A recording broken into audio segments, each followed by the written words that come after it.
It's Not a Boy. Chapter 9, Part 2, Still Waters.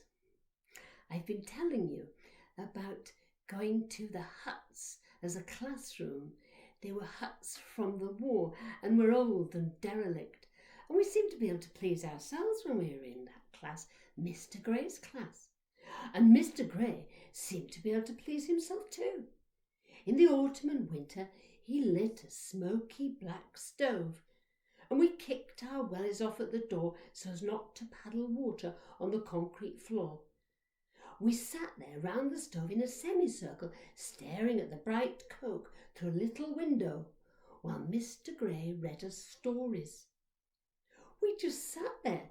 We were in our stocking feet, and the stove was giving out its red glow, until Mr. Gray's voice gradually faded to a whisper, and sometimes he went all dozy and fell asleep.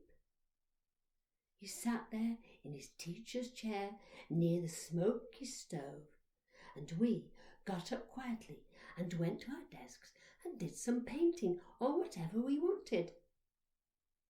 In the spring and summer, though, Mr. Gray actually started to teach us. He did lessons about bees all the time. You see, he loved bees, and he kept a hive just outside our classroom window. And because some more windows got broken and nobody bothered to board them up, the bees buzzed in and out of the classroom all day long. Mr. Gray taught us not to be frightened of the bees, and he even let them land on him and go in his black curly hair, and they landed on his nose. They crawled all over his holey jumper and onto his creased trousers, and still he didn't move a muscle. But come to think of it, that was not unusual, because he hardly ever moved a muscle anyway. He didn't seem to be interested in anything much except bees.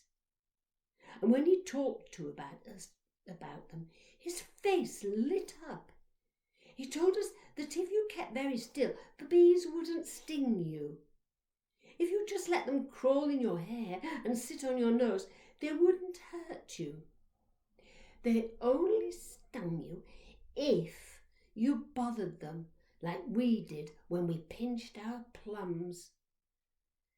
And in the warm weather, gentle Mr. Gray would ask if we were hungry, and we always were, because we knew what would come next.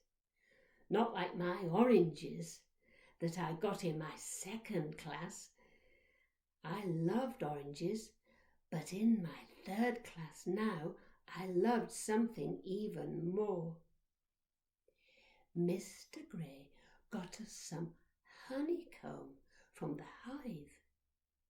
Now he knew this would bother his bees, so he sent smoke all over them from a puffer, and the bees went all dozy and didn't behave normally, so they didn't sting you. Mr. Gray could now take away some of their combs, and we had some runny honey from pieces of comb. We loved it, and we chewed the wax afterwards for ages, even when we were in class, and Mr. Gray did not mind. He didn't notice, because he would be telling us something more about his beloved bees. He told us about the quiet male bees who seemed to just sit about doing nothing, but when the queen bee flew by, they suddenly did something that took you by surprise. These quiet males flew after the queen to mate her. "Still waters run deep," said Dad. "Watch out for the quiet ones." Then Mr. Gray told us about the worker bees that were busy all summer long collecting nectar and making honey for us to eat. Oh, I loved those lessons. They were so interesting. At last I was learning something at school.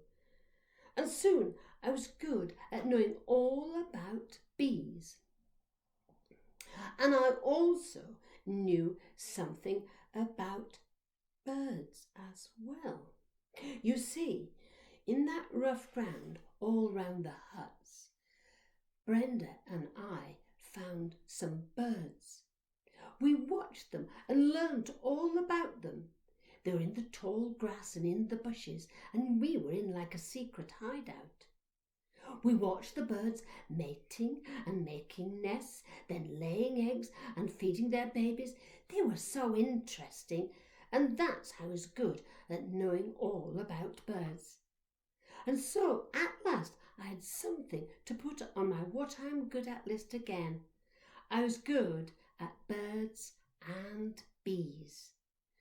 And I was happy, except one thing, and that was Charlie, who started causing trouble again.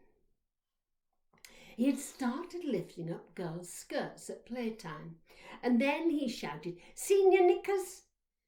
And that was a nuisance, because he started to chase girls with his gang of rough lads, and they ran shrieking into our secret hideout, and they trampled all over.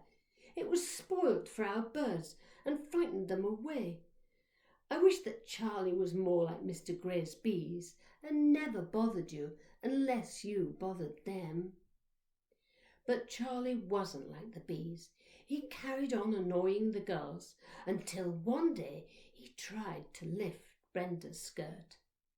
And so I went with Brenda to tell Mr. Gray, just in a gentle way, you understand. We knew Mr. Gray would not get angry, and he didn't. He just had a word with Charlie. "Now, Charlie, I'm sure your big brother Lenny doesn't do anything like this. He's such a quiet boy. Now run along and play properly." Mr. Gray was always kind to us, however bad we'd been, just like the guardian angels were at Elm Tree Cottage. He always forgave us and believed that we would be good from then on. But I'm afraid to say that when Charlie did run along, he didn't do as Mr. Gray said. He just ran along to the next girl and lifted her skirt. Anyway, at least he didn't bother Brenda and me again, and we were left alone to have a good time and be happy at the huts once more. And while I was having a good time at school, us kids were also having a good time at home. You see, Terry from next door had spotted a courting couple coming down our lane just before it got dark. Terry always knew about exciting things, and he took us down our lane to where we could watch what was happening. They came most nights, walking down our lane holding hands, and he looked such a nice, quiet young man. He smiled gently and listened to his girlfriend as she chatted away. He helped her climb over our gates, and one night they went all the way to Bottom Field, next to our drain.